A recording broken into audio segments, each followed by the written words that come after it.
Hello வணக்கம், இது உங்கள் சிவி ஜோன். வெஹிக்கிள் டாக்ஸ் வெற்றிகரமாக முடிஞ்சிருச்சு. அதில் பார்த்தீங்கன்னா எல்லாருமே அவங்களுடைய கருத்துக்களை வந்துட்டு ஒருத்தராக சொல்ல ஆரம்பிக்கிறாங்க. எல்லாருமே கொஞ்சம் ஃப்ரீயாக பேசுகிறாங்க. ஏன்னா இதுக்கு முன்னாடி பார்த்தீங்கன்னா இவங்க கெஸ்ட்டு, இவங்க சர்வெண்ட் அப்படின்ற மாதிரி போச்சு. இப்போ வெஹிக்கிள் டாக்ஸ் முடிஞ்சதுனால ஃப்ரீயாக பேசுகிறாங்க. அப்போது அவங்க மைண்டுக்குள்ளே என்ன இருந்துச்சோ, கெஸ்ட் மைண்டுக்குள்ளே என்ன இருந்துச்சோ அதெல்லாம் வந்து சொல்கிறதுக்கு ஈஸியாக இருக்கும். ஸோ அவங்க அந்த மாதிரி வந்துட்டு பிரியங்கா வந்து விக்ரமுக்கு ஒரு பெரிய பாடம் நடத்தினாங்க. இந்த பிக் பாஸ் எப்படி, நீங்கள் அதை தெரிஞ்சு தானே வந்தீங்க, நீங்கள் வெளியில் எவ்வளோ ட்ரால் பண்ணியிருப்பீங்க, அதெல்லாம் தெரிஞ்சு தானே உள்ளே வந்தீங்க, நீங்கள் இப்படி இருந்தால் எப்படி அப்படிலாம் பேசியிருந்தாங்க. அதுக்கப்புறம் கமருதீனுக்கு ஒரு சூப்பரான விஷயத்த சொன்னார் தீபக். என்னன்னா, உங்ககிட்ட ஒரு பிரச்சனை இருக்குது, என்னன்னு தெரியுமான்னு கேட்கும்போது அவர் அப்படியே முழிச்சாரு. நடக்காததை நடந்ததாக நினச்சி நீயே திங்க் பண்ணிக்கிற, எனக்கும் சில சமயம் அந்த மாதிரி இருக்குது, நான் சொன்னா சொல்லலையான்னு, அதை முதல் மாற்றிக்க அப்படின்னு சூப்பரான ஒரு விஷயத்த சொன்னார். ஏன்னா நான் இதை சொன்னா சார் சத்தியமாக சொன்னார் சார் அப்படின்னு நம்ம அந்த விஜய் சேதுபதி அந்த விஜய்ஸ் அந்த எபிசோடில் கூட பார்த்துருப்போம். சார் சத்தியமாக சொன்னார். அவர் சொல்லுவார், இல்லை சார் அங்கே பார்த்துட்டோம் சார், அந்த மாதிரி இல்லை சார், இல்லை சத்தியமாக சொன்னார் சார்னுவாங்க. சுபிக்ஷா சொன்ன விஷயங்கள். ஸோ அந்த மாதிரி வந்துட்டு நடக்காததை நடந்ததான் நினச்சி அவர் பண்ணுறாருல்ல, அதுதான் வந்துட்டு இங்கே தீபக் சூப்பராக சொல்கிறாரு.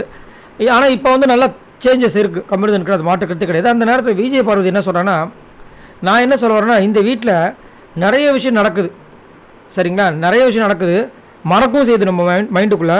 ஆனால் ஞாபகம் வச்சு அதை அடிக்கவும் செய்யணும். ஸோ அது வந்து ரொம்ப டஃப்பான ஒரு விஷயம். ஸோ இதையெல்லாம் நான் ஞாபகம் வச்சு வீக்கெண்டில் வந்துட்டு பேசணும் அப்படின்ற மாதிரி அவங்க வந்து ஒரு கருத்தை வச்சாங்க.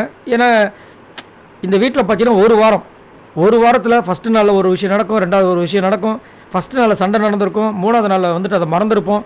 வீக்கெண்டில் வந்துட்டு விஜய் சேதுபதி கேட்கும்போது ஒன்றுமே ஞாபகத்தில் இருக்காது. ஒரு வாரத்தில் நடந்த விஷயங்கள் எல்லாத்தையும் கலெக்ட் பண்ணி பேசணும், எவ்வளோ கஷ்டம்.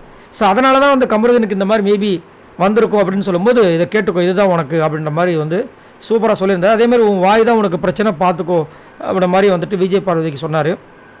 நீங்கள் திங்க் பண்ணுறதா, நீங்கள் என்ன திங்க் பண்ணுறீங்களோ அதை உங்களுக்கு வரும்.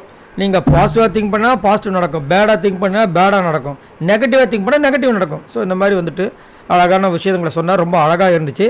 ஸோ நீங்கள் சொல்லுங்கள், விஜய் பார்வதி அண்ட் கமருதீனோட அந்த டிரான்சிஷன் இந்த வீக் எப்படி இருந்துச்சுன்னு நினைக்கிறீங்க? எனக்கு உண்மையிலே ரொம்ப பிடிச்சிருந்தது, ரொம்ப அழகாக இருந்துச்சு. அவங்களோட இன்னொரு மறுபக்கத்தை பார்க்குறதுக்கு ஒரு நல்ல ஒரு இதுவாக இருந்தது. பார்க்கலாம் இது கண்டினியூ ஆகுதா இல்லையான்னு. அதே மாதிரி சபரி அண்ட் பிரவீன் தான் வந்து அடுத்த வாரம் தலை டாஸ்க்கு வந்து போட்டி போட போகிறாங்க. இதை பற்றி என்ன நினைக்கிறீங்க? மறக்காமல் கமெண்ட்ஸ் பண்ணுங்கள். பாய் நண்பர்கள்.